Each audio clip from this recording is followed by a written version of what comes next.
요한복음 6장 1절부터 15절 말씀과 추가하여 26절 말씀 하나까지 제가 한 절, 우리 성도님들께서 한 절 교독하시겠습니다. 그 후에 예수께서 디베랴의 갈릴리 바다 건너편으로 가시매 큰 무리가 따르니 이는 병자들에게 행하시는 표적을 보았음이로라. 예수께서 산에 오르사 제자들과 함께 거기 앉으시니 마침 유대인의 명절인 유월절이 가까운지라. 예수께서 눈을 들어 큰 무리가 자기에게로 오는 것을 보시고 빌립에게 이르시되 우리가 어디서 떡을 사서 이 사람들을 먹이겠느냐 하시니 이렇게 말씀하시면 친히 어떻게 하실지를 아시고 빌립을 시험하고자 하시니라. 빌립이 대답하되 각 사람으로 조금씩 받게 할지라도 200데나리온의 떡이 부족하리이다. 제자 중 하나 곧 시몬 베드로의 형제 안드레가 예수께 여짜오되 여기 한 아이가 있어 보리떡 5개와 물고기 2마리를 가지고 있나이다. 그러나 그것이 이 많은 사람에게 얼마나 되겠사옵나이까. 예수께서 이르시되 이 사람들과 함께하라 하시니 그곳에 자니가 많은지라. 사람들이 앉으니 수가 5,000명쯤 되더라. 예수께서 떡을 가져 축사하신 후에 앉아있는 자들에게 나눠주시고 물고기도 그렇게 그들의 원대로 주시니라. 그들이 배부른 후에 예수께서 제자들에게 이르시되 남은 조각을 거두고 버리는 것이 없게 하라 하시니라.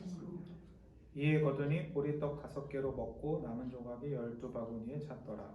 그 사람들이 예수께서 행하신 이 표적을 보고 말하되 이는 참으로 세상에 오실 그 선지자라 하더라. 그러므로 예수께서 그들이 와서 자기를 억지로 붙들어 임금으로 삼으려는 줄 아시고 다시 혼자 산으로 떠나가시니라. 예수께서 대답하여 이르시되 내가 진실로 너희에게 이르노니 너희가 나를 찾는 것은 표적을 본 까닭이 아니요 떡을 먹고 배부른 까닭이로다. 늘 말씀드린 대로 먼저는 성경 말씀에 대해서 강해를 설명을 드리겠습니다. 오늘 말씀은 1절부터 순서대로 설명을 해드리면요. 예수께서 디베랴에 있는 갈릴리 바다 건너편으로 건너가셨다고 합니다. 디베랴라는 도시는 갈릴리라는 지역의 수도와 같은 큰 도시라고 생각하시면 되고요. 예수님 당시에 로마 황제의 명령에 따라 이곳을 다스리던 헤롯 왕이 일부러 특별히 이 도시를 갈릴리 지역의 수도로 삼아야겠다 생각을 하고 기획하여 만들었던 도시라고 합니다.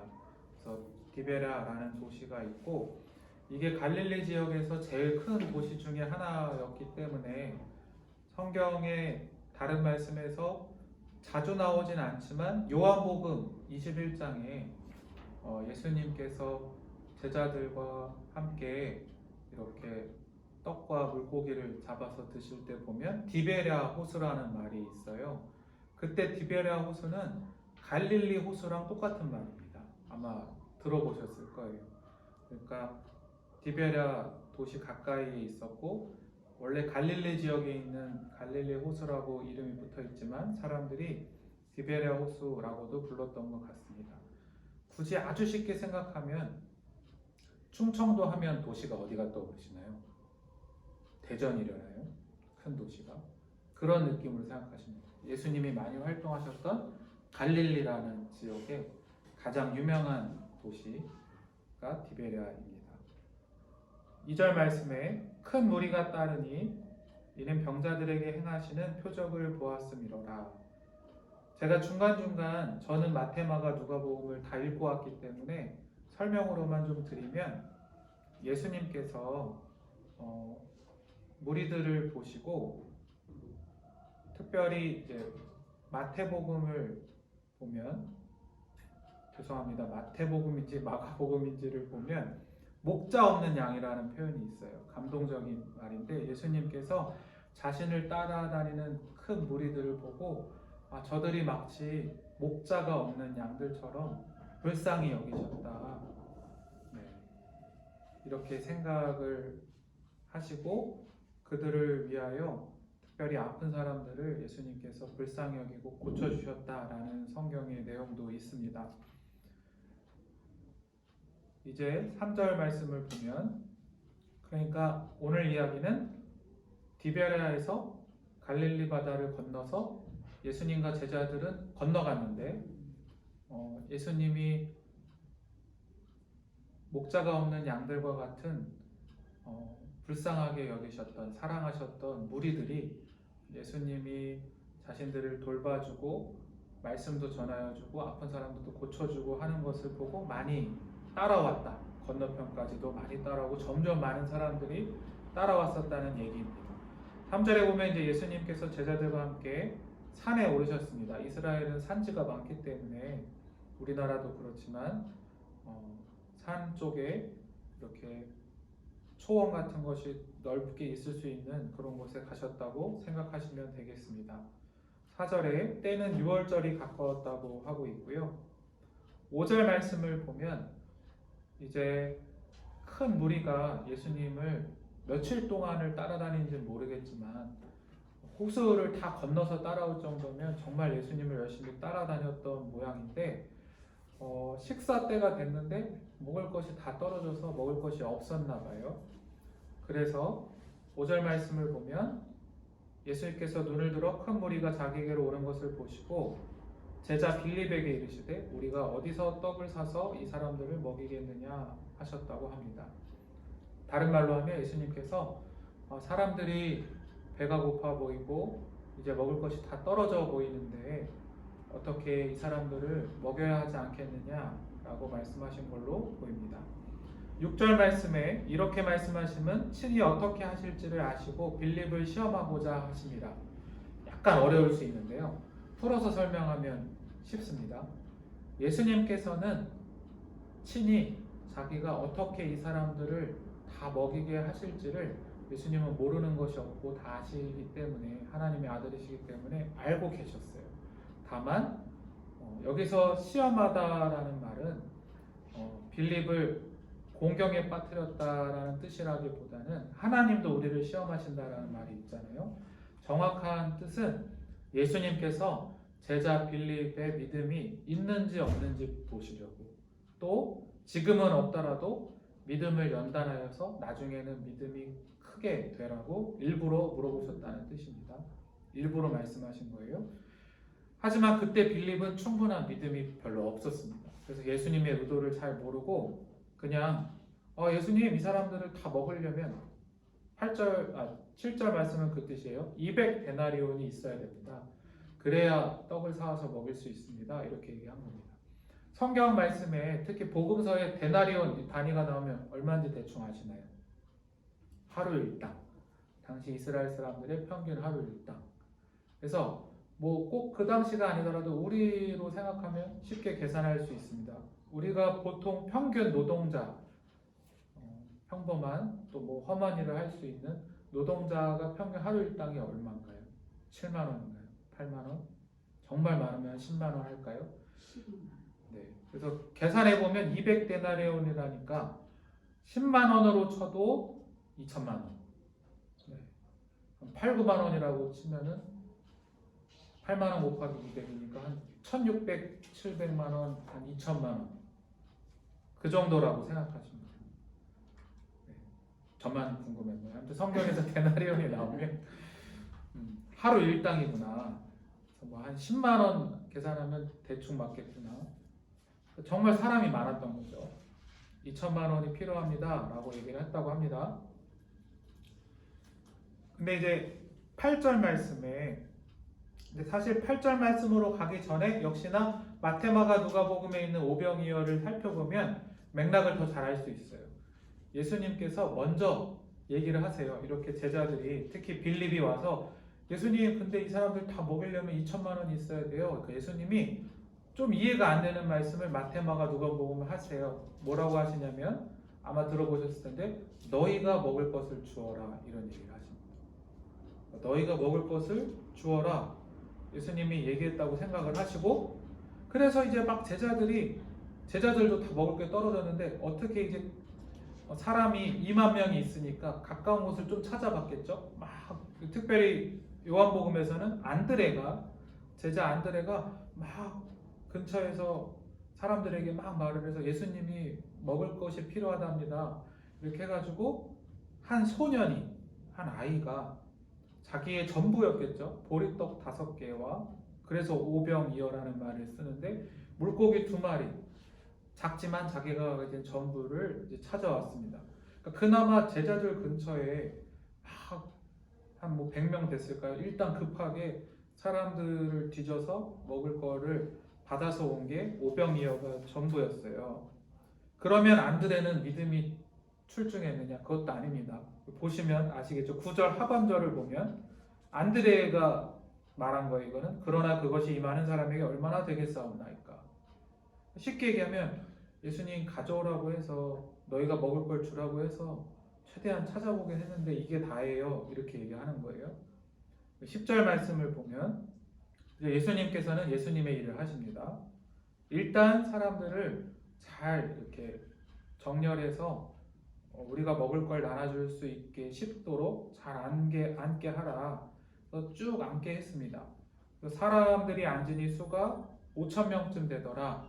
근데 오병이어 사건 마테마가 누가복음에 다 있는데 잘 아실 거예요. 이 5,000명은 남자만의 숫자죠. 그래서 성경 말씀을 보시면 어린아이와 여자를 빼고 5,000명이었다고 해서 많은 성경학자들이 최소 2만 명이라고 다 계산을 합니다.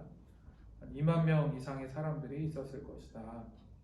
11절 말씀에 예수께서 떡을 가져 5병, 보리떡 5개죠. 축사하신 후에, 여기서 축사하다는 거는 저를 잠깐 보시겠어요? 이렇게 떡을 보통 예수님께서 하늘을 향해, 하나님 아버지를 향해 떡을 들고 축복하고 감사하셨다는 뜻입니다. 축복하고 감사 기도를 하신 후에 이제 앉아있는 사람들에게 나눠줘라. 제자들에게. 예수님이 먼저 이렇게 제자들에게 떼주셨겠죠. 이제 가서 줘라 했는데 마치 지난 가나 혼인잔치 생각나실 수도 있어요. 가나 혼인잔치 때 보면 물을 이제 떠서 갖다 주라고 하면은 종들이 예수님 말씀을 믿고 그대로 이렇게 떠다 주면 포도주가 됐듯이 분명히 처음에 오병이었는데 예수님이 제자들에게 나눠주고 그걸 계속 나눠주라고 하니까 물고기도 떡도 하나도 떨어지지 않고 사람들이 심지어 11절 마지막에 그들의 원대로 주시니라는 먹고 싶은 만큼 충분히 다 나눠 주었다고 합니다. 12절 말씀에 그들이 배부른 후에 예수께서 제자들에게 이르시되 2만 명이 먹은 거예요. 남은 조각을 거두고 버리는 것이 없게 하라. 13절 이에 거두니 보리떡 5개로 먹고 남은 조각이 12바구니에 찼더라.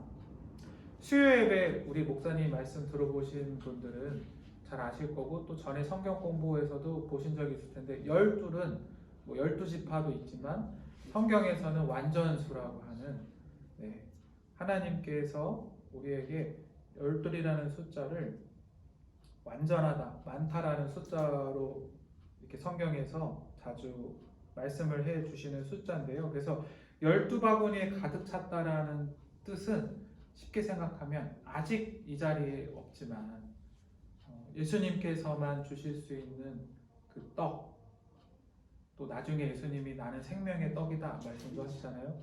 이 떡은 온 세상 모든 사람들, 12바구니라는 뜻이 완전수니까 모든 사람들을 먹일 수 있고 구원할 수 있는 예수님만이 주실 수 있는 생명의 떡이 12바구니에 가득 찼다 이렇게 생각하시면 됩니다.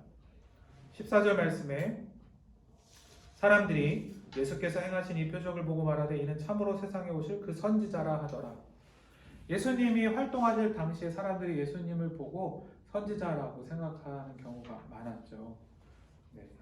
근데 선지자라는 말은 특별히 복음서에서 예수님 보고 선지자다라고 말할 때는 좋은 뜻도 있죠. 하나님께서 세워주신 선지자다 이런 뜻도 있지만 약간 안 좋은 뜻도 있어요. 어떤 뜻이냐면 예수님이 하나님의 아들 나를 구원해 주실 메시아라고까지는 아직 못 알아보고 우리가 알고 있는 엘리사나 막 능력이 많았던 하나님 말씀을 전했던 선지자 같은 분인가 이렇게 생각을 물론 예수님도 하나님 말씀을 전할 수 있기 때문에 선지자로서도 역할을 다 하실 수 있지만 사실 예수님은 메시아시죠.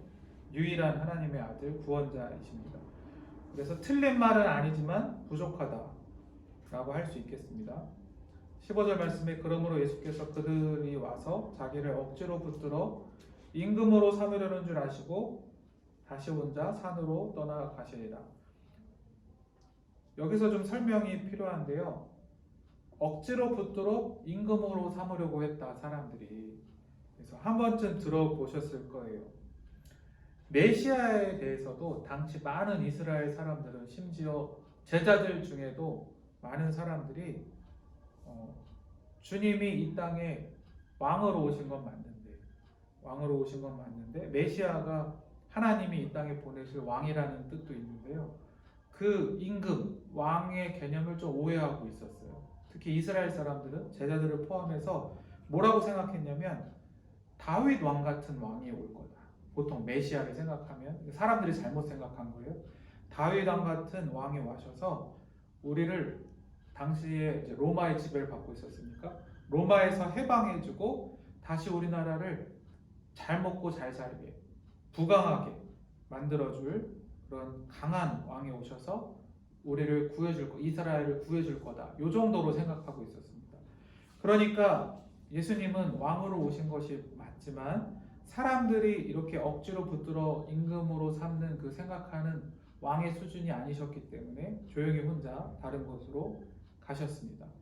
그래서 우리가 예수님이 하나님의 아들이요 이 세상에 오신 평강의 왕이다라고 할 때 그 왕은 그렇게 이스라엘을 다시 강하고 잘 먹고 잘 살게 해줄 왕이 아니라 온 세상에 하나님 나라를 다시 회복하시고 이 세상의 모든 사람들이 예수님을 믿기만 하면 천국, 하나님 나라, 하나님께서 다스리시고 예수님이 왕이 되시는 그 나라에 초청하여 주시는, 이 세상에 구원과 생명을 주시는 왕으로 오신 분이 예수님이었습니다.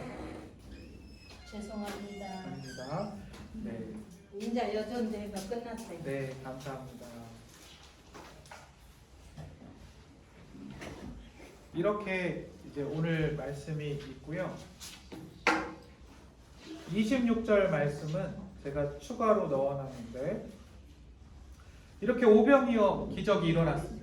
근데 제가 지금 말씀드렸듯이 사람들이 예수님을 선지자 중에 하나라고 생각을 하거나 아니면 왕이라고 생각을 해도 조금 잘못, 이스라엘을 다시 잘 살게 해주실 거야, 이 정도로 생각을 했다고 했죠.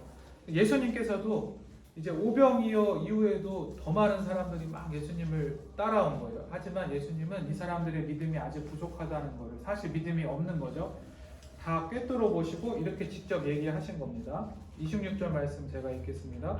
예수께서 대답하여 이르시되 내가 진실로 진실로 너희에게 이르노니 너희가 나를 찾는 것은 표적을 본 까닭이 아니요 떡을 먹고 배부른 까닭이로다.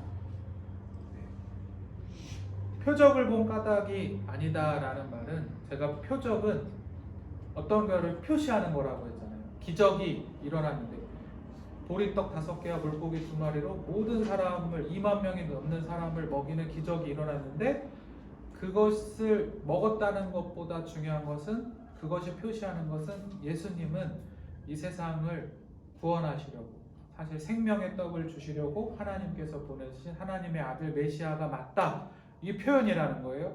근데 사람들이 그 떡을 받아 먹고 물고기를 받아 먹고는 그 표시를 못 깨닫고, 표적이 아니라는, 그러니까 표적인지 몰랐다는 거 못 깨닫고 단지 떡을 먹고 배부르니까, 야, 예수님 따라다니면 콩고물이 더 떨어지나 보다, 병도 다 낫고 좋은 일이 많겠다, 이 정도 수준으로 너희가 따라다니는구나 라고 예수님이 얘기했다는 내용입니다. 네, 그래서 요한복음 6장에 오병이어 말씀 잘 아시는 말씀이지만 나중에 성경을 또 읽어보시거나 또 설교 말씀을 들으실 때 이런 내용으로 우리가 말씀이 되는구나 라고 더 잘 아시게 될 거고요. 오늘 함께 나눌 메시지는 한 개를 좀 이렇게 이어서 나눠볼까 합니다. 오늘 오병이어 말씀을 좀 더 깊게 보면 상황이 이러한 상황이라고 할 수 있어요. 예수님께서는 당시 이제 주로 당시에는 이스라엘 사람들이었겠죠. 이방인들도 좀 섞여 있지만 예수님을 보고 사람들이 희망을 갖고 저분은 뭔가 다르다 하면서 많이 따라다니긴 했어요. 그게 큰 무리라고 되어 있습니다.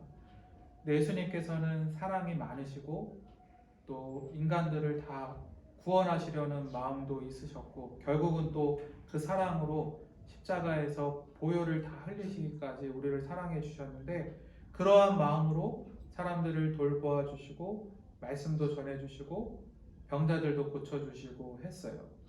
그러니까 예수님의 마음이 중요합니다. 예수님의 마음이 곧 하나님 아버지의 마음인데 예수님은 그러한 마음으로 사람들을 바라보시고 고쳐 주시고 말씀도 전해 주시고 하고 있었어요. 근데 예수님이 이러한 마음을 갖고 있다라는 것을 제자들은 그래도 예수님이 어떤 분이 좀 더 알고 있긴 했어요. 예수님이 메시아라는 것도 알았고 믿었고 알긴 했지만 아주 잘 알지는 못했던 것 같아요. 아시다시피 제자들도 예수님께서 십자가에 죽으실 때는 막 도망을 가기도 하고 나중에 이제 마가의 다락방에서 성령을 받고 사도행전을 보면 정말 이제 믿음의 사람들이 다 되죠. 그래서 오늘은 특별히 이제 빌립하고 안드레가 대표로 나오지만 사실 12제자 다 마찬가지였다고 생각을 합니다. 예수님이 내 마음을, 내 뜻을 제자들이 다 아나 테스트를, 시험을 해보시는데 사실 잘 몰라요. 예수님이 어떤 마음으로 뭘 하길 원하시는지 제자들도 잘 몰랐던 거예요.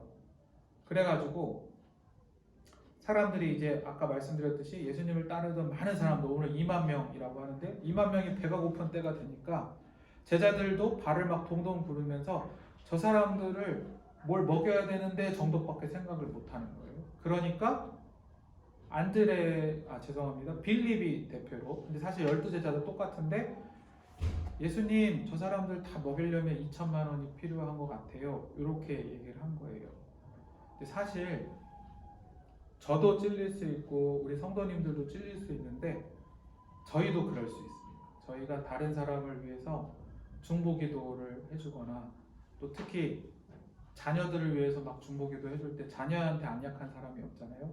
우리가 정말 예수님의 마음에 딱 맞게 기도를 할까요? 아니면 막 그저 하나님 저 사람이 지금 아프대요. 뭐 빨리 고쳐주세요. 내 자녀가 지금 취업이 안 되고 있대요. 빨리 좋은 직장 주세요. 그러니까 그게 나쁜 기도는 아닌데 그 정도로 그냥 이렇게 생각을 하고 있을 수 있죠. 근데 사실 예수님의 마음과 생각은 훨씬 깊은 거였습니다. 그 사람들이 정말 예수님을 알게 되고 다 구원받고 이 세상에서 정말 의미 있는 인생, 복된 인생을 살기를 원하셨죠. 빌립도 그랬고. 그래서 말씀드렸듯이 예수님이 이 말이 되게 중요한데 한번 따라해 보시겠어요? 너희가 먹을 것을 주어라. 네. 그 2천만 원어치 사오는 거 일단 아니고 너희가 갖고 있는 것 중에 먹을 걸 줘라라는 말을 사실 한 거예요. 요한복음에 안 써 있지만 마태, 마가, 누가복음에 다 써 있는데 그랬더니 이제 제자 중에 안드레가 대표로 오병이어를 가져온 겁니다. 하지만 갖고 오면서도 안드레도 예수님이 뭘 하려는지 몰라요. 그냥 갖고 온 거예요. 그랬더니 예수님께서 그걸로 내가 일하겠다 하셔서 오늘 2만 명을 다 먹게 하시는 기적이 있었던 겁니다. 그리고 그 오병이어는 오늘 말씀을 보셔 아셨지만 한 아이, 한 소년이 우리로 치면 한 12살, 13, 4살, 5살 됐을까요? 자기가 갖고 있던 음식 전부겠죠. 그리고 대부분 사람들이 음식이 없었는데 이 아이가 갖고 있었다는 거는 먼 길을 가야 한다. 하여튼 뭔가 본인에게 꼭 필요해서 아껴뒀던가 했을 거예요. 그거를 아끼지 않고 예수님께 드렸어요. 그걸 통해 오늘 기적이 일어났다고 합니다. 오늘 말씀을 통해 하나님께서는 우리에게 어떤 말씀을 하고 계실까요? 저는 이런 생각이 들었어요. 저희가 매일매일을 살잖아요. 제가 2주 전에 들으신 분은 알 텐데 7부 예배 설교를 했습니다. 그래서 들으셨을 수도 있고 안 들으신 분도 있겠지만 그 설명을 해드리면 제가 이런 설교를 했습니다. 말씀은 되게 쉬운 다 아는 말씀이었어요. 그 밭에 보물이 숨겨져 있었다. 그래서 어떤 사람이 그 보물을 발견해서 자기의 모든 걸 팔아서 그 밭을 샀더라. 예수님 말씀하시기를 바로 그 밭에 있는 보물이 천국이다 라고 얘기했다는 말씀을 가지고 제가 이렇게 설교를 했었습니다. 우리는 매일매일 땅에 깊게 숨겨진 보물과 같은 사실 천국을 매일매일 만날 수 있습니다. 천국이 숨겨져 있습니다. 근데 어떤 사람은 그거를 모르고 그냥 지나쳐가고, 그 말씀에도 보면 딱 한 사람이 그걸 발견한 거거든요. 근데 그거를 발견하는 사람이 있습니다. 근데 그 사람이라고 그 천국을 차지할 수 있는 건 아니고, 자기가 갖고 있는 거를 적든 크든 어쨌든 다 팔아서야 그 밭을 사서 천국을 차지할 수 있습니다. 이런 얘기를 했어요. 그리고 제가 이어서 이런 얘기를 했습니다. 비슷한 얘기로 무슨 얘기가 있냐면, 우리가 나중에 천국 갔을 때 예수님께 받을 칭찬 중에 굉장히 가슴 뭉클한 감동적인 칭찬이 있는데 뭐냐면, 너희가 나에게, 예수님에게 내가 배고플 때 먹을 거를 주고, 내가 아플 때 돌보아주고, 나에게 좋은 말, 위로의 말도 해주고, 나를 위해 기도해 주었다, 이렇게 예수님이 칭찬을 한대요. 나에게 했다고. 그럼 천국 간 사람들이 저와 성도님들을 포함해서 놀래가지고, 예수님, 저 예수님한테 그렇게 잘한 적이 없는데요? 라고 말하면, 너가 지극히 작은 자 한 명에게 한 것이 나에게 한 거다 라고 얘기를 한다고 했어요. 이 말씀을 왜 하는지 아시겠죠? 천국이 숨겨져 있는 거예요. 평범한 사람의 모습. 내가 기도를 하다가 어떤 집사님에게, 저 집사님을 위해서 내가 간절히 매일매일 눈물로 기도를 해줘야 될 것 같아요. 집사님이 좀 몸이 아프시대요. 그래서 내가 그 사람이 병이 낫도록 매일 눈물로 기도한 거예요. 그러면 나는 하루에 10분이라는 내 거를 쓴 거잖아요. 작은 시간이지만 자기 거를 팔아야 천국을 살 수 있듯이 내가 시간을 쓴 거예요. 그러면 천국에 갔을 때 예수님이 너가 그 집사님 기도를 한 게 아니라 나를 섬긴 거다, 나한테 한 거다라고 칭찬을 해주신다는 거예요. 오늘 이야기도 똑같습니다. 오병이어가 소중하게 생각하면 이 아이에게는 전부 같은, 자기가 갖고 있는 전부였는데 사실은 별게 아니에요. 세상적으로 보면 뭐 떡 5개와 물고기 2마리라는 게 그게 큰 것이 아닙니다. 2만 명을 먹일 수 있는 것도 아니고요.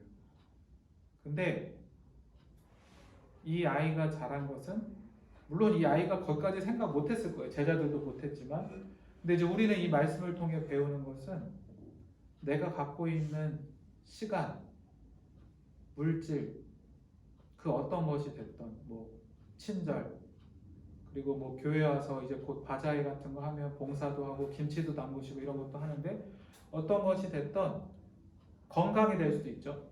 내가 아직 그래도 여기저기 돌아다닐 수 있고 손으로도 뭐 이렇게 만들고 섬길 수 있을 때, 제가 들었던 감동적인 이야기 중에 하나는 우리 십교구의 한 구역장님 한 분이 어느 날 이렇게 큰 김치통을 들고 전도대상자 주겠다고 한 20분 걸어가서 김치 담근 걸 주고 오셨대요. 뭐 권사님도 잘하시는데 다른 분이긴 한데, 네. 그러니까 그런 걸 얘기하는 거예요. 그러면 오병이어가 뭐냐, 내가 갖고 있는 것을, 여기서 잘한 건 뭐냐면 예수님께 갖다는 거예요. 이걸 예수님께 드린 거예요. 우리가 내가 갖고 있는 시간을, 내가 갖고 있는 물질을 주님을 위해서 쓴다는 마음으로 주님께 드리는 거예요. 이게 뭐냐면 자녀한테도 해당이 됩니다. 빌립과 같은 건 이거예요. 내가 맨날 자녀가 잘 되기를 걱정하고 어디 안 아픈가, 건강한가, 손주들이 잘 먹고 있는 것만 살피면 너무 내가 그 마치 빌립이 2천만 원 떡 생각을 하듯이 그런 것만 걱정하는 거예요. 근데 내가 오늘 더 결단을 하고 자녀들을 위해서도, 제가 사실 믿음이 별로 없고 교회 봉사도 하나도 안 하고 그냥 왔다 갔다는 하고, 아니면은 뭐 맨날 영상 예배만 드리고 교회 안 나온 지가 몇 달이 됐고, 이런 식으로 내가 내 자식이지만 내가 내 자식에게 해줄 수 있는 최고의 것이 뭘까? 그거는 오병이어를 주님께 드립니다. 내가 오늘부터 내 딸을 위해서 하루에 30분 기도를 할 거야. 내가 내 딸한테 전화해가지고 밥은 먹었냐 잔소리할 수도 있고, 손주들은 잘 있느냐 걱정할 수도 있고, 집으로 쫓아가서 그런 것도 귀한 거죠. 막 이렇게 반찬을 해줄 수도 있고, 다 중요한 일인데, 또 더 귀한 일은 내가 내 딸을 위하여 30분씩 기도를 한다든지, 또 음식을 해서 갖다 주더라도 이게 단순히 잘 먹으라고 갖다 주는 게 아니라 내 딸이 나중에는 이 사랑을 깨닫고 주님을 잘 믿게 하기 위한 통로로 내가 음식을 해주신다고 생각할 수 있겠죠. 그렇게 오병이어를 주님께 드리는 마음으로 우리가 섬길 수 있습니다. 그렇게 했을 때 기적이 일어나는 거예요. 2만 명이 다 먹게 되는 기적과 같은 일이 그때서야 주님의 능력으로 말미암아 일어나는 겁니다. 추석 연휴가 지난 지 얼마 안 됐으니까 제가 들은 이제 추석 연휴 때 있었던 간증을 하나 해드리면, 어떤 집사님 부부가 있는데요.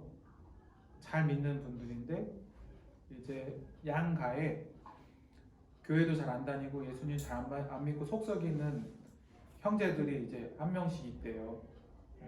아내 쪽에도 한 명 있고 형제 쪽에도 한 명 있고, 또 부모님 중에 한 분도 별로 믿음이 깊지 않으시고 해가지고, 원래는 명절 때 그래도 내가 그 집사님 부부가 믿는 사람이고 항상 양가 부모님한테도 잘하려고 하고 형제들에게도 본이 되려고 하고 노력했지만, 이번에는 더욱더 연휴 전에 이렇게 가족들을 위해서 매일 기도도 하고 가정 예배도 드리고 하면서 준비를 하다가 가가지고, 하루는 이제 추석 연휴인데 아내 집에 가서 안 믿는 남동생이 있는데, 남동생이 요즘 어디가 아프다고 해가지고 우리 같이 기도 좀 하자. 그래서 누나랑 매형인가요? 남편 집사님이, 그러면 매형이랑 우리 같이 셋이 너 건강하고 또 회사도 잘 다니고 여러 가지 잘 할 수 있도록 기도해 줄게 하면서 이제 끌고 가가지고 연휴로 다 모여 있는데 조용히 방으로 데려가가지고 한 20분 동안 셋이 기도를 했대요. 네. 그게 오병이어를 한 거예요. 믿음으로 한 거죠.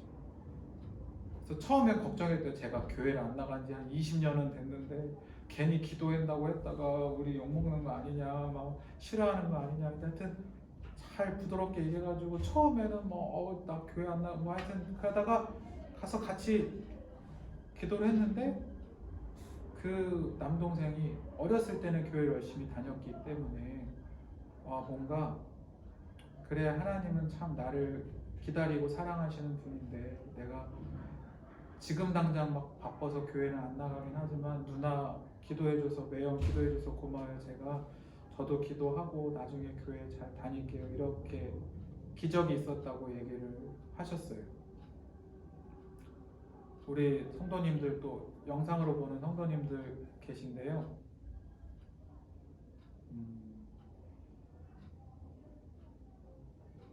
자녀들이나 가족을 위해서, 또 교회에도 많은 분들이 계시잖아요.